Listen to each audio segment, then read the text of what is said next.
So the what do you call it? See, it's a good question you're asking. There's actually a story in the Gemara that when Shimon HaTzadik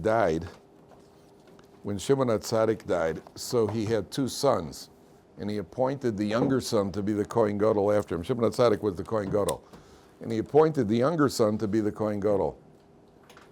And the younger son said, "No, you know what? My brother's older, so I don't want to do it." He wanted his older brother to do it. And yet when he saw his older brother starting the service, he said to his older brother, "Here, I want you to wear this chain, some sort of fancy chain, the issue which a Kohen Gadol is not allowed to wear. You're only allowed to wear the 8 garments of the Kohen Gadol."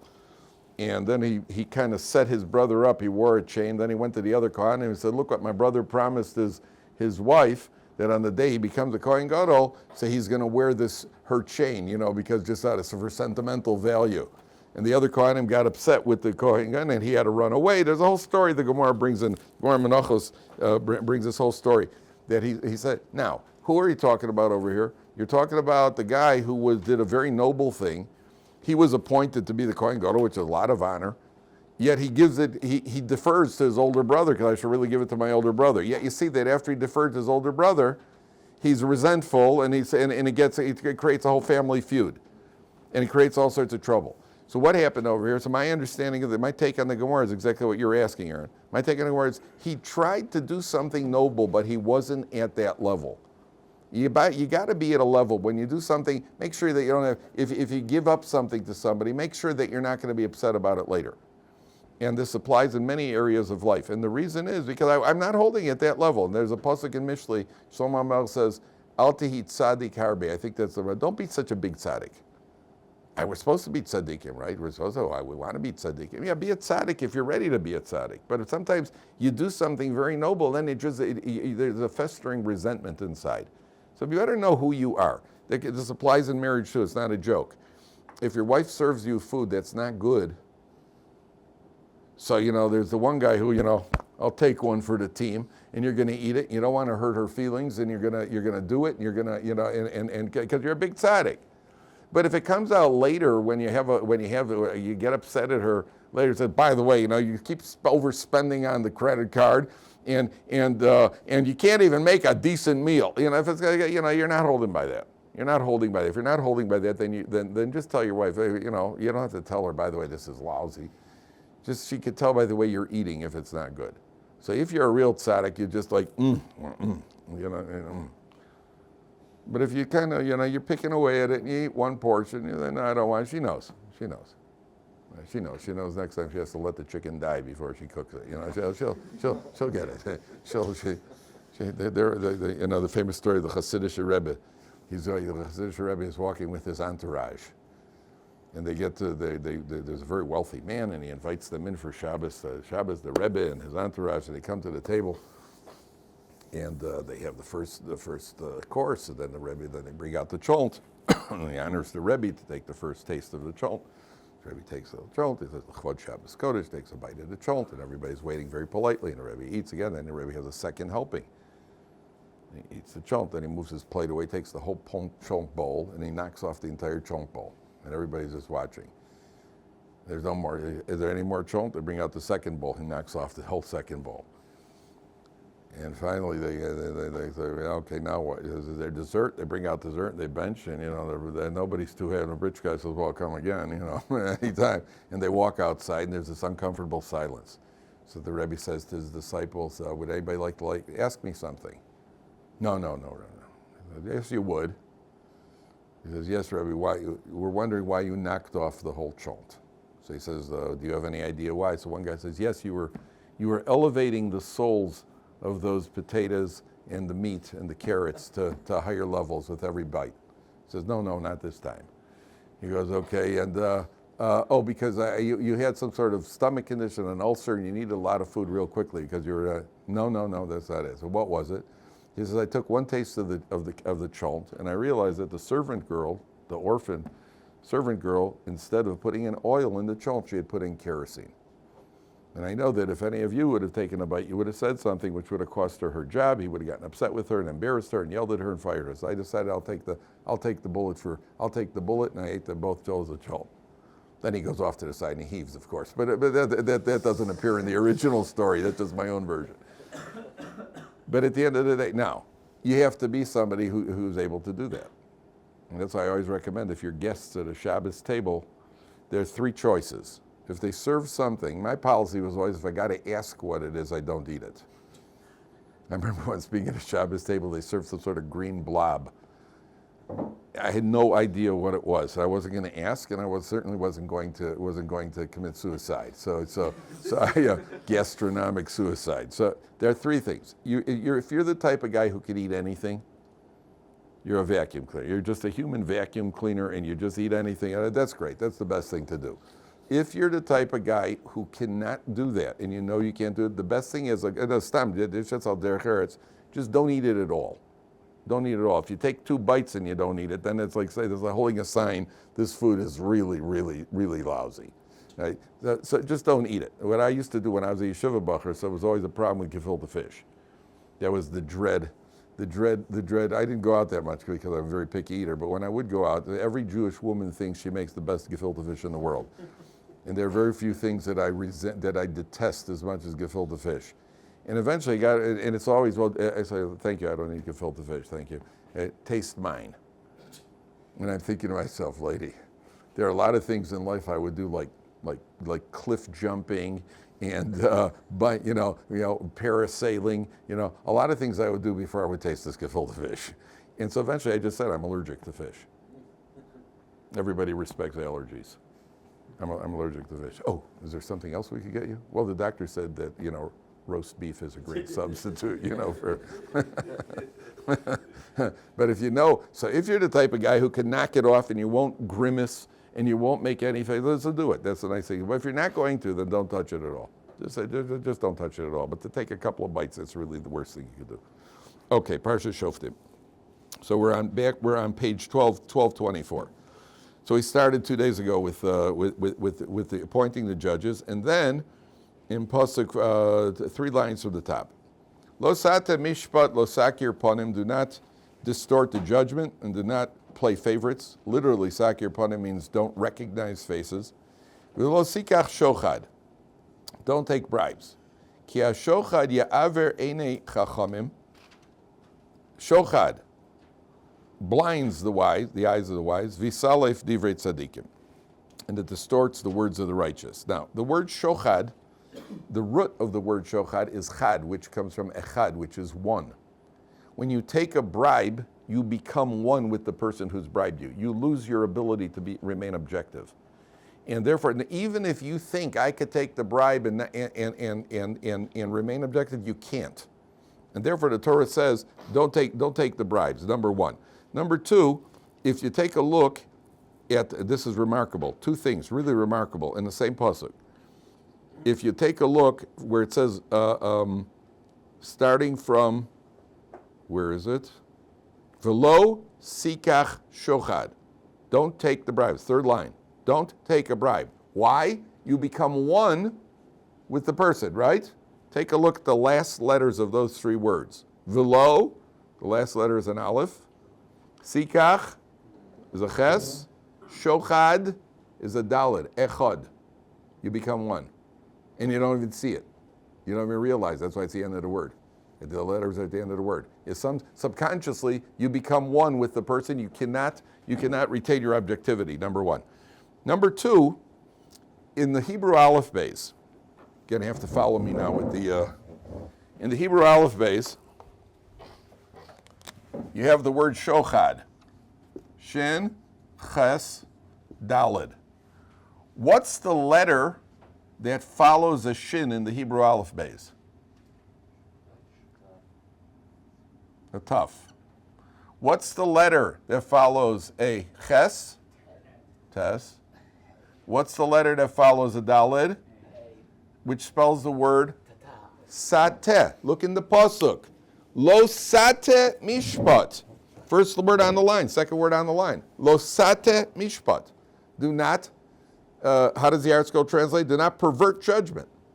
If you take the bribe, what's the next step? The next step is you're going to pervert the judgment. I like that for a little Torah coincidence. Okay? Now, There is one time that you are allowed to bribe a judge, and that is if you're in front. You're not allowed to bribe non-Jewish judges either.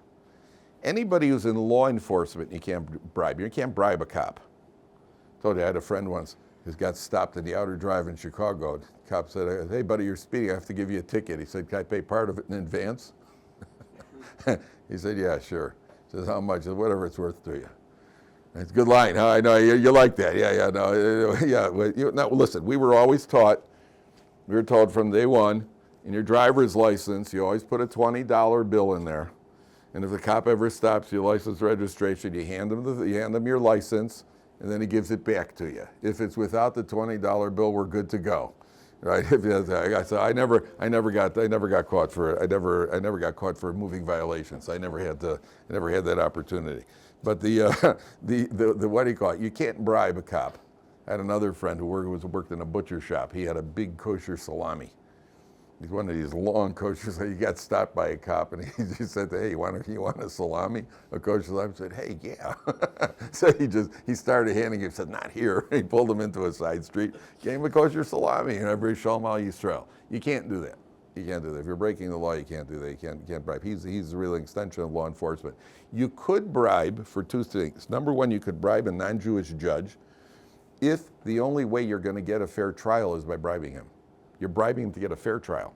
So if you go to places sort of like Mexico or South America or some of these places where they shamelessly take bribes, they just what do you call it? So then you're going to have to then you have no choice.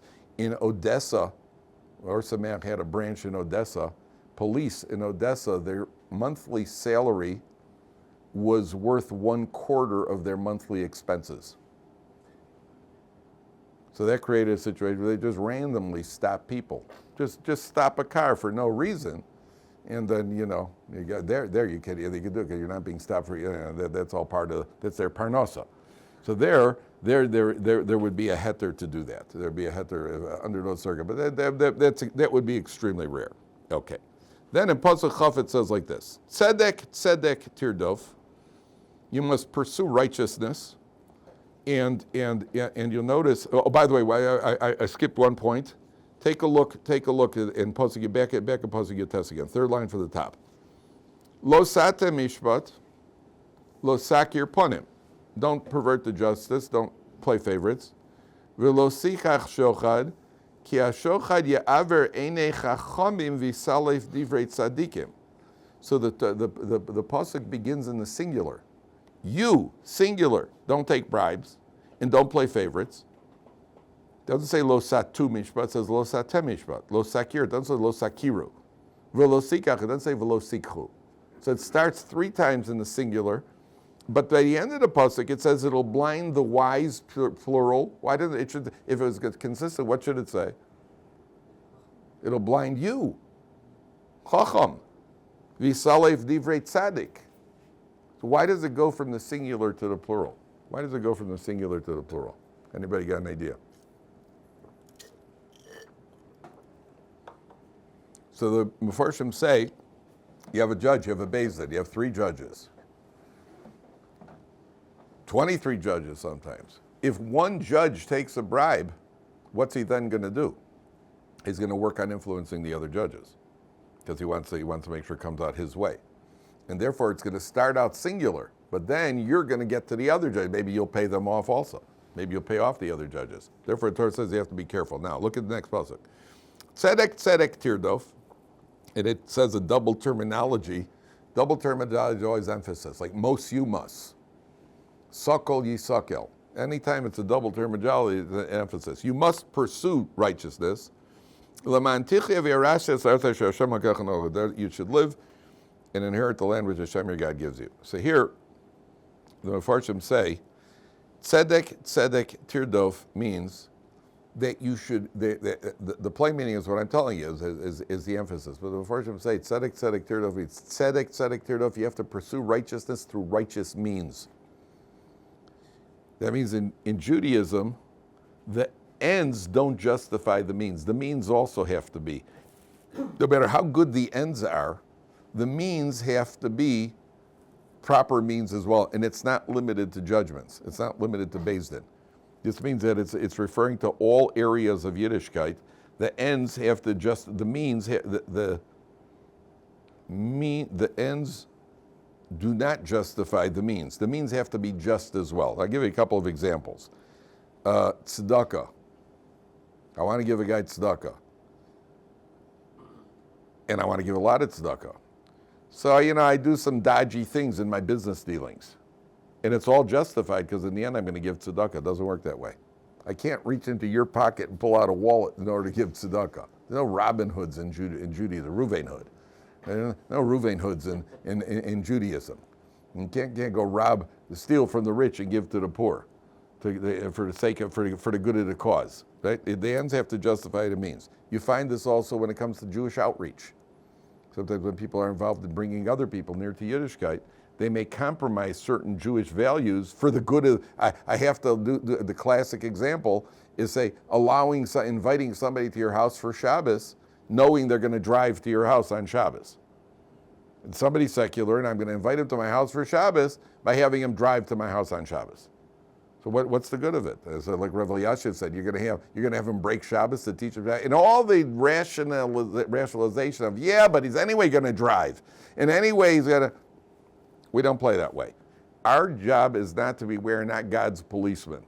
We're not God's policemen. Kodesh Baruch Hu wants us to do the Torah, and He wants us to do the Torah the way the Torah says. When I first got married, so my wife was 20 years old.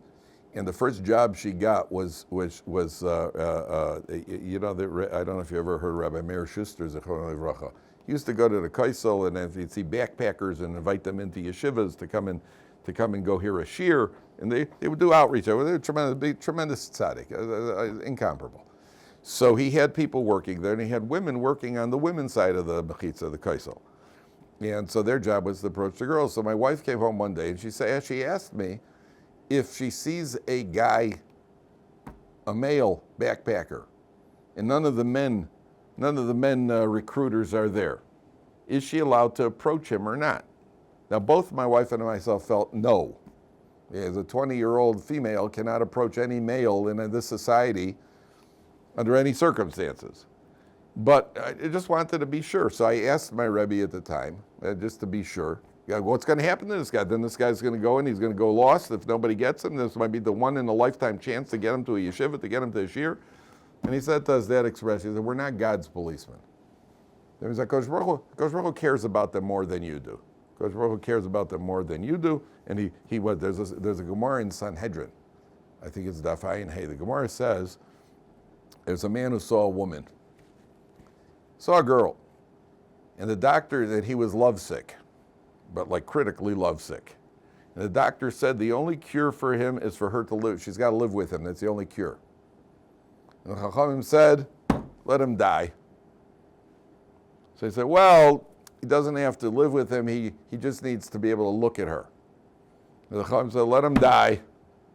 And well, actually, he doesn't need to live with her, look at her. It's enough to talk to her through the fence without seeing her. All he has to hear is her voice. Let him die. Pikuach nefesh. I got to keep the guy alive. No, not everything. Anything that has it's in the area of immorality. We don't cross that line. But you're going to save his life. We don't. That we don't do. That we don't do. So it's interesting, by the way. You look in the Gemara how the doctors suddenly downgraded. Isn't it interesting how the doctors are? First they said it's got to be this. All right, it could be this also. So why don't you tell me that? Go trust the doctors. So the first thing is that tzedek there. Make sure you use proper means. Make sure you use just means when you're doing it. I know a big rav, massive. He's mamash massive. Today he's one of the biggest rabbanim in the Torah world. And he told us once that when he was a younger rav, so there was a non-Jewish girl who was dating a Jewish guy, a doctor. And they came to him, and he said, she's going to convert. She's going to convert. So he was involved in her conversion process, and she became frum, became converted, and she was committed to keeping Torah and mitzvahs. He just was uncertain And he was still uncertain about her sincerity. So he said to her, listen, Lisa, your conversion will be good, but there's one last step you're going to have to take. You have to pick up the phone right now and you have to call David and you have to tell him that I could convert you, but on one condition, if I convert you, you can't marry him. That's the only way that I'm going to know that you're Jewish. She said, I don't care. I want to be Jewish. And she picked up the phone. She was crying. He was crying. The Rav was crying. And after she finished the phone call, he said, okay, now you can marry him. Because that was the only way. So he told us that his Rav was one of the Gedolei Ador, said to him, you shouldn't have done that. The halacha doesn't require that, and you were wrong for putting them through that. And he felt that that was the thing that was necessary under the circumstances, and he said, no, that was the wrong thing to do. You felt it's a good idea? Not all good ideas are good ideas. It may be an efficient idea, but it's not a good idea, because the halacha doesn't require that. The halacha requires that you, the Rav, the Beis Din, is convinced of her sincerity, and what do you call it, and that's enough. And by the way, you should know there are cases where girls have converted, and then they've dumped the guy, because the guy's not religious enough for them. There are plenty of cases like that. She converts completely. He wanted the conversion because he's dating a non-Jewish girl. He's not even observant. And then so she converts, and she converts Orthodox, and she's, like all women, she's playing for keeps. It's okay, we're going to be keeping Shabbos, Kashrus, the whole kit and caboodle. I said, what are you talking about? What are you talking about? Okay, you're gone. It happens. Because, listen, we're going to do it. We're going to do it right. Okay. Take a look at Pasuk Chav Beis. So here the Torah says, "Lo sakim lecha." First, read Pasuk Chav Avot. First, the Torah says, "Lo sita lecha asherah kol eitz." Don't plant a tree. An asherah is an idol worship tree. Eitzel mizbach Hashem Elokecha asher tasa lecha, anywhere near the mizbeach. And then it says, "V'lo sakim lecha matzeva." Do not erect an altar, really a monument. Asher Sanei Hashem Elokecha, which Hashem your God hates. Now take a look at Rashi. Do not erect a monument. Take a look at Rashi. Pasuk Chav Beis, it's the left column. 6 lines from the top. V'lo sakim lecha matzeva. If you find it, please show the person next to you. V'lo sakim lecha matzeva. Says Rashi. Matzeves even achas. It's a monument made of one stone, as opposed to an altar, a mizbeach, which is built out of several stones. Lahakri voleha, afilu l'shemayim. Don't make a one-stone monument in order to bring offerings. Asher soneh, which Hashem hates. Why does Hashem hate a one-stone monument? So Rashi says, mizbeach avonim, an altar of stones, umizbeach adama, and of earth, which there was earth packed into the mizbeach in the Mishkan, tziva lasos, that's what Hashem is commanded to do. Ve'ezeh soneh, this he hates. Why? Ki chok haya leknanim. It was a ritual of the Canaanites, who were idol worshippers. They used one-stone altars, one-stone monuments to offer on. Even though Hashem did, they were favorable at the time of the forefathers, Avram, Yitzchak, and Yaakov. Now he hates it. But at one point they were okay. So we got a couple of problems over here. Number one, what's the difference between a one-stone monument and an altar? What's the difference? If you're offering, you're offering. What's the difference? What you offer? You made an altar. What's the difference? An altar of one stone or an altar of many stones put together? Number one. Number two. Why did he hate it? Because that was the right of the Knainim. But at one point it was okay. The Avos were doing it and it was okay. And now all of a sudden it becomes not okay. Why should it become not okay? What happened over here with an altar? What's the difference between if it's a one-stone monument or a mizbeach? That's the two questions we got to deal with. Okay. So the basic idea is, what comes to mind? What's the most basic idea between a one-stone monument and an altar made of many stones? One represents the individual, one represents unity. How do you make a mizbeach? A bunch of stones that get put together. A monument is there's just one slab. That's the individual. And in Yiddishkeit, we are all for individuality, but not for individual service. Individuality means that your own talents, abilities, capabilities, you make use of them. Everybody's an individual. Everybody's different. Everybody's got a different personality and a different temperament and a different... But you're not an individual, you're part of a group. With your individuality, you're still part of a group. And therefore, the Mizbeach represents serving HaKadosh Baruch Hu together. We put stones together. You're not a lone ranger. Don't do it on your own. You live in a community. You're part of a shul. You're part of a yeshiva. You're part of the Jewish collective. You're not living by yourself, and you're not living for yourself. So symbolically, that's what symbolically the difference is between a one-stone altar. But what's the difference between, at the time of the Avos it was okay, and now it's not okay? I mean, it was never okay, it should never be okay. What changed between the time of the Avos and the time of, and later on? So the answer is that there's before the Torah was given, and there's after the Torah was given. Now, before the Torah was given, what was the goal of mankind before the Torah was given? Only one thing: recognize that there's a God. That's what Avraham Avinu fought against the entire pagan world. There's a God running the world. There's a God who created the world. You have a one-stone altar, and you serve God with one. That's fine, as long as you recognize there's a God. I'm not expecting any more from you. After the Torah is given, there's something called growth. You know what the difference between a Mizbeach and a one is a beautiful idea. You know what the difference is? You could add on more stones. You built an altar, you could add on more stones. On a monument, there's nowhere to go. That's it. I'm finished. I'm complete. My growth is done. And a Mizbeach represents constant growth. That's what Hashem. At the time of the Avos, if you could recognize God without doing anything else, just there is a God who created the world, that's good enough. After the Torah is given, the Torah's got work for us to do. That's a Mizbeach. A Mizbeach represents the work that we're going to be doing. We're going to be growing. We're going to be adding on. That's why, when is it that a monument is used, gentlemen? A one-stone monument, when is it used? It's still used, huh? Death. What do they put on a grave? What do they put on a grave? They put it one stone. Why? No more growth. What's the Jewish custom when you visit a grave? What do? You put a stone on there. Why? What's the symbolism? That the neshama is still accumulating. The neshama, you can't grow, but you can still achieve based on what you left behind you. You can't do things actively. But if you left an influence on somebody, every time, if Reuven dies, but he influenced Shimon, every time Shimon does a mitzvah, Reuven's neshama is rewarded. You say Kaddish for somebody who's deceased, the neshama grows. There is an element of expansion. That's what the stones represent. What don't we put in the graves? Flowers. Yeah, flowers. You don't put flowers. That's a Goyish custom. I told you Rav Zilberstein was once asked a question about a guy. Guy went to a cemetery. He wanted to buy his wife flowers for Shabbos. The store was closed.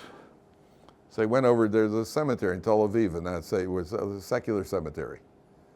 They got some nice flowers and some nice bouquets on the tombstones, some nice bouquets. So he went in there and he grabbed the bouquet and he brought it home to his wife. Thinking of you, baby. And he comes in with a nice bouquet. And then he asked Rav Zilberstein if there was a wedding call, if there was a problem. So he said to him, not only it's not a problem, he said, first of all, who did the flowers? Well, the flowers are hefker. The person who put it there has certainly relinquished ownership. The person who's down there never got ownership, got bigger problems. So the flowers are hefker. The flowers are hefker. So that's not a problem. That's what he said. And not only that, you're doing the deceased a favor, because you're taking this goyish symbolism and custom, which is obviously a value of his and his family members, and you're getting it out of there. But guys, by the way, don't.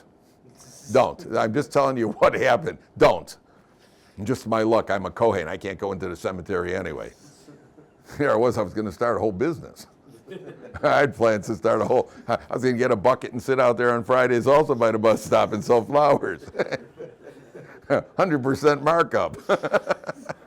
Hey, let's talk. maybe we'll do a partnership over here. Right now, I'll get a non-Kohen. One of you not. Anybody here a Kohen, by the way? Only me, huh? Lonely at the top. So any Levium? Okay, so the three of you can wash my hands together. If I'm in a good mood. The what do you call it? Maybe we'll talk about flowers later. So the flower represents, the monument represents, that's it, there's no more growth. There's no more growth. That's why the monument goes on a tombstone. The tombstone means there's no more growth. It's just a monument. Heard about this guy, the couple is engaged. So the wife, the couple's engaged, so the girl starts talking about the ring. She says to her, and he's driving, and she goes, I'd like a really nice stone. Like a big stone. Like a really big stone. And he's driving, he's not saying anything. She says, like a really nice sized stone that everybody will see.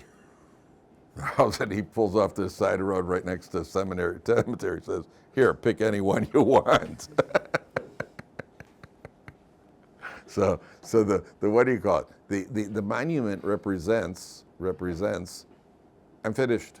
And that's not Yiddishkeit. Yiddishkeit is about growth. There's a ramp on the Mizbeach.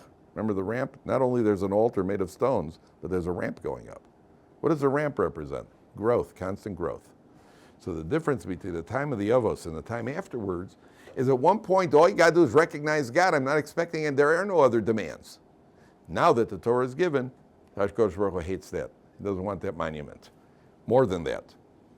Lo sakim lecha matzeva means, according to some of the commentaries, don't make yourself into an altar, into a monument, which means sometimes in life you find people adopt a policy. This is my policy. You ever hear that? We have a policy over here.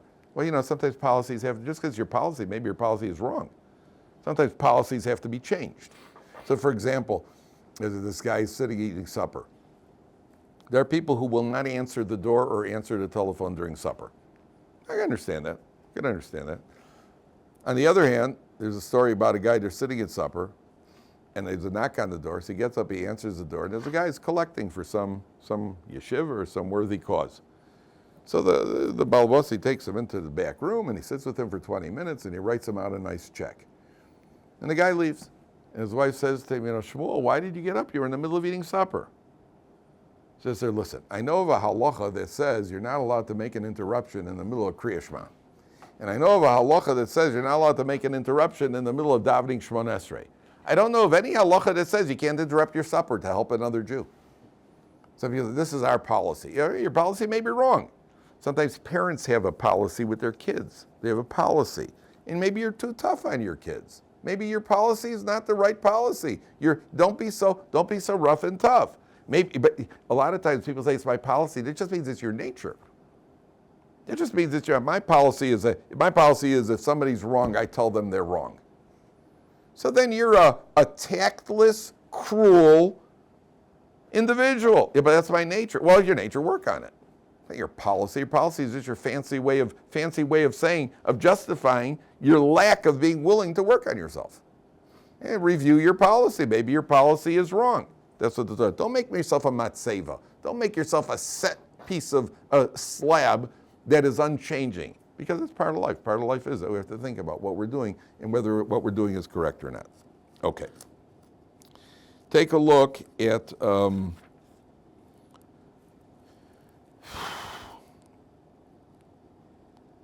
Yud Zayin. It says skip the Perek Yud Zayin now. Well, it's one line down. Did you ever hear of Ted Williams, by the way? Have you guys ever heard of Ted Williams, the baseball player? If you haven't, you should have. You never heard of Ted Williams? It's the last guy who hit over 400. He hit 406 in 1941. You never heard of Ted Williams? What have you guys done all your life? Torah, Rabbi. Oh, Torah. Yeah, Torah. Yeah, Torah. Yeah. There was a movie once called Torah, which is the Japanese bombing Pearl Harbor. Yeah, Torah. So I wonder if you say Torah, I wonder what kind of Torah. Yeah. So Torah. So Ted Williams played for the Boston Red Sox, and he was what he called. He was arguably the best hitter ever, arguably, and he was not a very he didn't handle the celebrity well, and the fans in Boston there were writers who were against him, the fans were against him, and he once had an incident, he actually spit at some of the fans, And at a certain point, Ted Williams said, I will never tip my, in baseball, you hit a home run, you're supposed to tip the cap. In those days, especially before, you tip your cap as you cross home plate, you tip your cap to the fans. And Ted Williams said, I will never tip my cap to the fans again. He said, I'm not going to tip my play. That's was apparently a big thing. His last game, his last at bat, he was retiring. Everybody knew he was retiring. I think it was 1960. I think he was retiring. His last at bat, he hit a home run. Comes running around the bases, steps on home plate, and he goes into the dugout. Now, what you're supposed to do is come out of the dugout and tip your cap.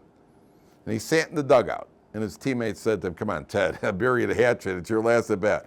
Wouldn't budge. The umpires came to him. The other teams came to him. Everybody was back. He wouldn't come out of the dugout. He said, this is my pot. This is it. I'm not coming out of the dugout. I'm not going to tip my cap. He went. So Tom Seaver, said once that he can't help. He had like a sneaking admiration for Ted Williams' consistency. What we call it is obstinacy. Bury the hatchet. What it is, it's very impressive, but it's wrong. Eventually, he came back in an old-timers game. There was an old-timers game. Then he did tip his cap at an old-timers game. But he didn't do it. He wouldn't do it. That's the Torah saying, don't be a matzeva. Listen, it's okay. You can bend. You can bend. Okay. Take a look at the next section. Okay. Pasuk base. Ki matzeh b'kirbecha v'achad she'arecha. 5 lines from the bottom. When there is in your midst one of your cities, gates, asher Hashem lokecha notcha, isha, a man or a woman, asher yase es hara beinei Hashem lokecha lavor briso, a man or a woman who violates Hashem's covenant. What did this person do? The ultimate violation. Vayelech leyavod Elohim acher, worshipped other gods. Vayishtachavu lahem, he bows to them. V'lashemesh o layareach, the sun or the moon, or lachot tzva shamayim, or any of the heavenly hosts, asher lo tzivisi. They worship idols. They worship the constellations. So here, the Torah emphasizes a man or a woman. Why does it say a man or a woman? Or why should a woman be exempt? They got all the prohibitions of anybody. Why should a woman be exempt? Torah has to emphasize a man or a woman. So one of the ideas is that maybe, she was taken in by somebody. Women can be more easily taken in, and somebody influenced her, and she got caught up emotionally. No excuses. She worshipped idols. So what do you do? V'hugad l'cha, you're told about it. V'shamata, you hear about it. V'darashta heitev, and you investigate well. V'ne'emes nachon davar nesasa toivos. This abomination was perpetrated. Somebody went and worshipped idols. It's called an abomination. Here comes along the Torah. Torah says, listen. So you'll notice in this pasuk, there's a redundancy. Not a redundancy, but it would seem to be. It says, V'hugad l'cha, you were told about it. V'shamata, and you heard about it. V'darashta heitev, and you investigate well. Now, what happens after your investigation? V'otzeisa es ha'isha hu es ha'isha ahi asher asu es ha'davar ra zeh el she'arecha. Es ha'isha, the man or the woman. It repeats it. Uskaltam ba'avonim v'mesu, they are stoned to death. By the way, a woman is taken out even if she's pregnant. She's pregnant. She's executed even if she's pregnant. And you take them and you execute them. Now, stoning, by the way, the stoning penalty didn't start with stones. Stoning penalty, what we call skila, was that they take them to a platform, which is about twice the height of a regular human being. Imagine the top of a basketball backboard. I told you guys, it always comes out to sports. Imagine the top of a backboard. They push the person off the backboard. If they don't die from the fall, then the witnesses drop a stone on him. If they don't die from after, then everybody else throws stones. It's very rare that they're going to get to everybody throwing stones because the person's going to probably die from the fall. You talk about a drop from 12 feet high, a person's going to probably die. Now, in the first pasuk, you'll notice it says you'll be told and you'll hear about it, and then you investigate well. And before I should say, this is teaching us an important life principle. You may have heard about it, and you heard about it twice. They're talking about it, and they're talking about it. At the end of the day, you still have an obligation of the darashte to investigate well. Don't believe everything you read on the internet, especially nowadays where you can shmutz anybody. Just go put it out there. I heard about it. Everybody's talking about it. We're not going to go executing based on hearsay. Darashte hetev. And then where do they take this person? They take the person el she'orecha. You take him out, and Rashi points out to the gate where he worshipped idols. You take him to the place where he worshipped the idols. That's where the execution takes place. Not to the Beis Din. You take the person out to the location where they worship the idols. Why is that? Why do you take him specifically to the place where he worshipped the idols? So you got a problem over here. The problem over here is that, other people may have seen this. And this part, other people heard about it, they saw it. First thing is, we want to show you that the idol or the location of it is helpless, hopeless, and helpless. It has no power to save this person. Then the Torah says, who does the executing? Take a look at Pasuk Zayin, 2 lines later. Yad ha'edim tiyebo barishon lamiso. The edim, the witnesses, push him off. You need witnesses. The witnesses strike first. V'yad kol ha'am ba'achron. If they don't die from that, then the other people get involved. V'yarta orei mikirecha. You have to eradicate any of the evil from your midst. Why do the witnesses? 2 reasons. Why are the witnesses the executioners? 2 reasons. What's that? To stop them. Stop who? They could have stopped the person. Not necessarily. Not necessarily. I mean, you got two. The guy's a guy. He's 6'6" and a former linebacker. These guys are a couple of Yeshivat Bachrim. From. What do you say? Your name is? Michael. Yeah, go ahead. The AD might be influenced about what he did. Oh, very good. Number one, if you saw it, and this is a rule in life, if you saw something, it has an effect on you. You got to do something to counter the effect. The best way, they saw a guy worshiping idols, it has an effect on their neshama. If you see, I always tell people, you see Chilul Shabbos. Let's say you see a car driving on Shabbos. You should go into the house and start to learn a couple of halachas of Shabbos, just to counterbalance it. So he doesn't, tell you, you get used to it. Shabbos is not so bad. I told you I was in prison. I was in a prison once, and I saw a guy who was a murderer in prison. The guy looked like the candy man from Shul. A nice, sweet little old man. And that it desensitized murder. We're talking about murder. Murder, I always picture, gruesome-looking people who murder people. Yeah, it looked like a sweet little old guy. So it has an effect on you. So the Torah says, listen, you witness to do something to make sure that it has no. The best way for the witnesses to remove any of the influences by killing the people who worship idols. Now it won't have any influence on you.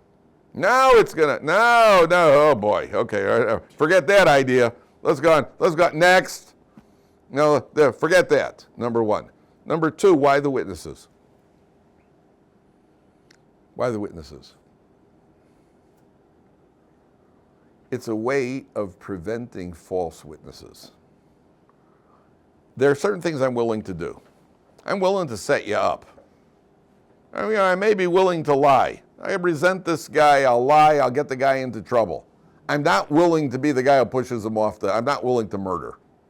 I'll let somebody else kill him. Oh, you're the witnesses? You better be telling the truth. You know why? Because you're the ones who are going to be doing it.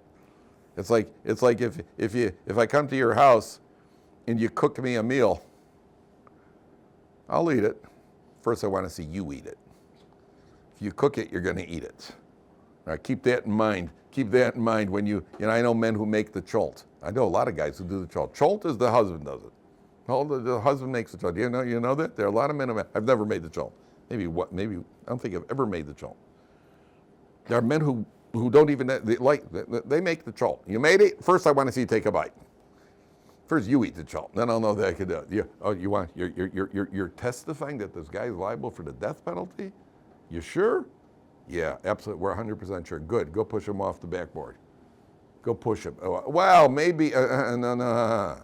And you know that in advance, so you're going to think about it before you make up a story.